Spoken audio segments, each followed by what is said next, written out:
আজকে আমি এক সোমবারায় খিচুড়ি রান্না করার রেসিপি তোমাদেরকে দেখাবো। তাহলে চলো দেখাই খিচুড়িটা কিভাবে বানাই। দেখো আমি রেসিপিটা বানাচ্ছি এখন। এই দেখো তেল দিয়ে দিলাম,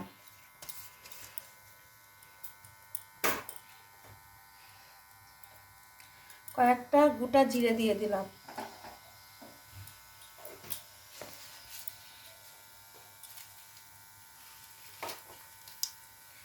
শুকনো লঙ্কা দিয়েছি, তেজপাতা দিচ্ছি,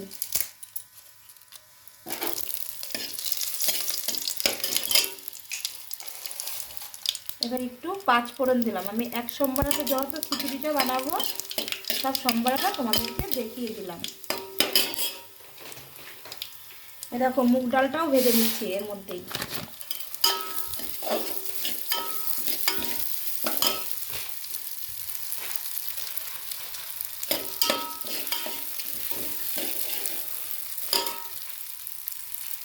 এই দেখো মুসুরির ডালটাও দিয়ে দিচ্ছি। হয়তো তোমাদের বাড়িতে কেউ বেড়াতে আসলো হঠাৎ, তোমরা এইভাবে তাড়াতাড়ি একটা খিচুড়ি বানিয়ে দিতে পারবে।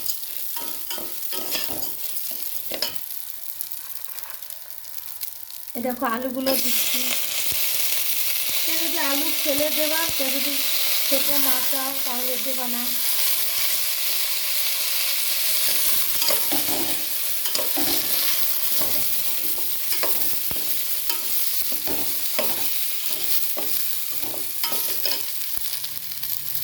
চাইলে তোমরা একটু সোয়াবিনও দিতে পারো।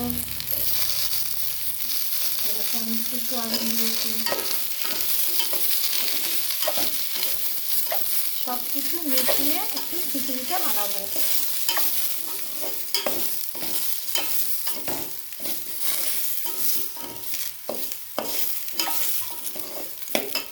এবার একটু ভাজা ভাজা হয়ে গেছে, আমি এরকম চাল দিয়ে দিলাম, 500 গ্রাম মতো চালও দিয়ে দিলাম এর মধ্যে।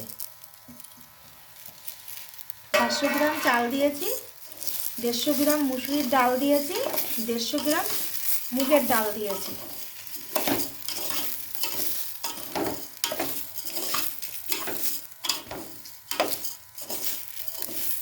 দেখো সব কিছু দিয়ে একসঙ্গে এইভাবে একটু নাড়াচাড়া করে নিতে হবে। তাহলে যেমন আমরা খিচুড়ি রান্না করে সোমবার দিই যে টেস্টটা আসে, ওই টেস্টটাই এসে যাবে। আমি কিন্তু এই খিচুড়িতে একটু মশলা ব্যবহার করব না, মশলা ছাড়াই খিচুড়িটা বানাবো। দেখো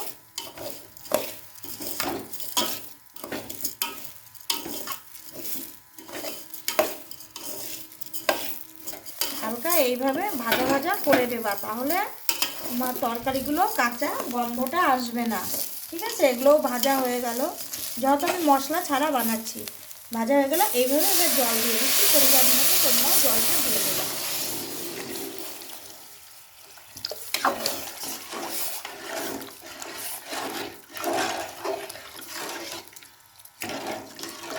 এবার খিচুড়িটা ফুটতে থাকো, তারপরে দেখাচ্ছি ভিডিওতে। দেখো আমার খিচুড়িটা এবার ফুটে এসেছে, দেখেছো? এবার আমি একটু হলুদ গুঁড়ো দিয়ে দেবো। ওরকম ফুটেছে তো ওর মধ্যে দেওয়া যাবে না, তাহলে হলুদটা গন্ধ উঠবে। এটা একটা পরিমাণ করে তোমরা দেবে। হ্যাঁ, আমি একটা পরিমাণ মতো হলুদটা দিচ্ছি। এই দেখো হলুদটা আমি দিয়ে দিচ্ছি। যেহেতু খিচুড়িটা ফুটছে তো এখন হলুদটা দিলে কালার আসবে। আর আমি একটু সয়াবিন বেশি করে দিয়েছি, বাচ্চারা যেহেতু ভালোবাসে সয়াবিনটা, আমি জন্য সয়াবিনটা বেশি করে দিয়েছি। তোমরা চাইলে নাও দিতে পারো। এবার খিচুড়িটা ফুটবে, হয়ে আসবে, তারপরে লবণটা দেবে। এই দেখো এবার ফুটে এসেছে। দেখো চালগুলো আর একটু হলেই হয়ে যাবে। ওই জন্য এখন কি করতে হবে, এটাকে লবণ দিয়ে দিতে হবে, তাহলে লবণটা এর মধ্যে ঢুকবে সব। তোমরা পরিমাণ মতো তোমাদের লবণটা তোমরা দিয়ে নেবে। আমরা পরিমাণ করে দিলাম লবণটা। এবার শীতের সময় যদি ঘরে ধনেপাতা থাকে, একটু ধনেপাতা কুচিয়ে দেবে নামানোর সময়, আর মশলার কোনো কিছু দরকার হবে না। দেখবো তাই খুব সুন্দর টেস্ট লাগবে।